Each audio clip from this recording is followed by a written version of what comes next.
Hey there fellow cake friends, and welcome to this week's tutorial. Today I'm going to take you through my royal icing recipe as well as 7 different techniques for piping, all of which we're going to be using next week to pipe on this adorable mini cake. This recipe and these techniques are so versatile on pipe cakes.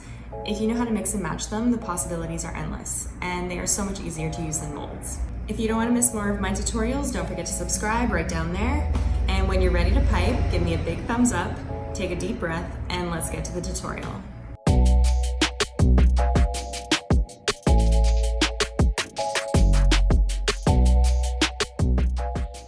Let's start off by mixing a batch of royal icing. In my mixing bowl, I'll scale 500 grams icing sugar, a quarter teaspoon meringue powder, and 90 grams egg whites. You can grab the complete recipe in the description box below this video. Using the paddle attachment on the stand mixer, begin mixing on stir or your lowest setting until all the dry ingredients have been absorbed.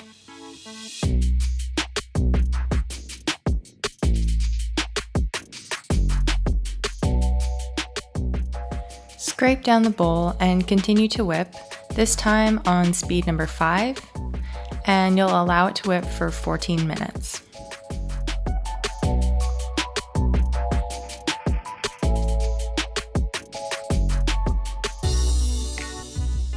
This is what it'll look like around 10 minutes. It's still soft peaks, so I'll continue whipping for another 2 minutes to show you on speed number 5.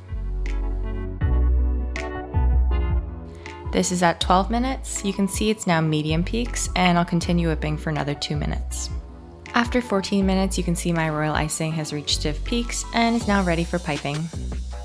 For the piping, I'll be using a 10-inch cloth bag, a coupler, and PME piping tips, all of which you can find in the description box below. Let's fill our piping bags. After you've attached the coupler, flip the top half of the bag downward so your non-dominant hand can hold it like this. Take a spatula full of royal icing and fill your bag by pressing the royal icing down. This should reduce air bubbles and frustration while you're piping. Flip the top half of your bag back up and firmly squeeze the icing down to the bottom of the bag. Make sure to only fill your bag halfway for easier piping. Do not overfill your bag, friends. Now you can twist the top closed and secure it with a rubber band. You can then squish some icing back in the bag so you have a manageable amount of icing to pipe with at the bottom. This will save your hands from getting tired too quickly. Keep a damp towel nearby to clean your tips as you work, as well as store the tips when you need to swap them out. I'm going to show you 7 different piping techniques here, all of which we're going to use in the next video to create this adorable mini piped cake. Let's start with a basic dot shape with the PME number 4 tip. The way you make this is by starting with the tip a few millimeters away from your surface, then apply even pressure to your piping bag until the dot is your desired size. Stop the pressure, then lift off quickly by tracing an invisible circle around your dot.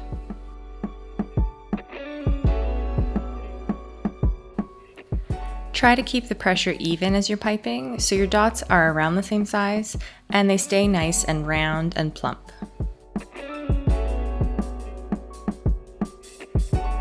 Next, we'll make the same dot shape, but with a smaller tip, the PME number 2. You have to use a lot more precision here because you don't want to press out too much icing and create a big blob. You want these dots to be delicate, so take your time. Make sure to steady your piping bag with your non-dominant hand.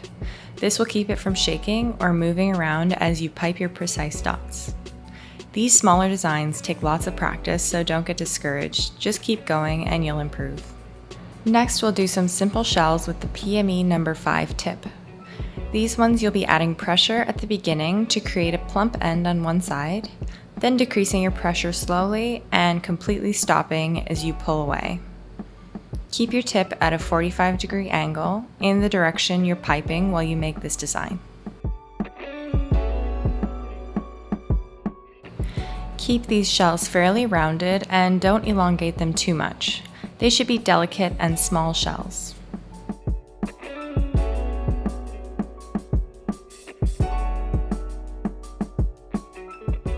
Next, you'll use the PME number 44 tip to create elongated shells. The same principles apply as regular shells, but you'll take longer to decrease the pressure in order to make a longer shape. If you find your shells are all different sizes, you can have a silent count in your head to know when you should be decreasing pressure and stopping it altogether. These ones should take about 3 seconds to pipe. 1, 2, 3, then lift off. I'll switch back to my PME number 2 tip to make some drop strings or swags. These are another one you can count out like the elongated shells. Start by touching down where you want to begin the swag and applying even pressure as you move your tip away from that point. Continue the even pressure until your line begins to fall. Keep a spot in mind or mark it beforehand where you want the swag to drop down to and also where you want to finish. When your line is long enough, you can touch down on your endpoint, stop the pressure, and lift off. Make sure to lift off between each string, don't just continue or it won't look clean. Make sure your icing is freshly whipped for these drop strings so you don't get any annoying breakage. You should re-whip royal icing every 30 minutes. Switching back to your PME number 44 tip, we're going to create a piped rope. This one is a similar feeling as the elongated shell, but you'll make a comma shape. Touch down where you want to start and apply even pressure as you create the comma shape. Near the bottom, you'll reduce pressure so it tapers slightly, then lift off. The next comma shape will be nestled in the hollow space of the previous one. This will create a rope shape. Again, don't rush these. Allow the icing to dictate the speed at which you pipe so it's a nice even line all the way around the curved end of the comma.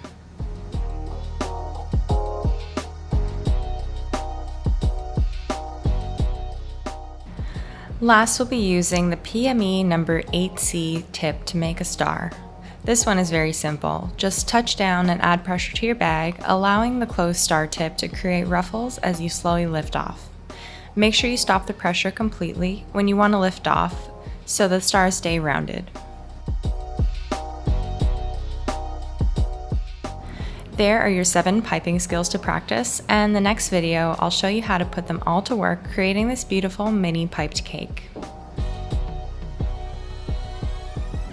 Before you get to practicing these 7 techniques, don't forget to head down to the description box below to grab my royal icing recipe and all the piping tips I've used throughout.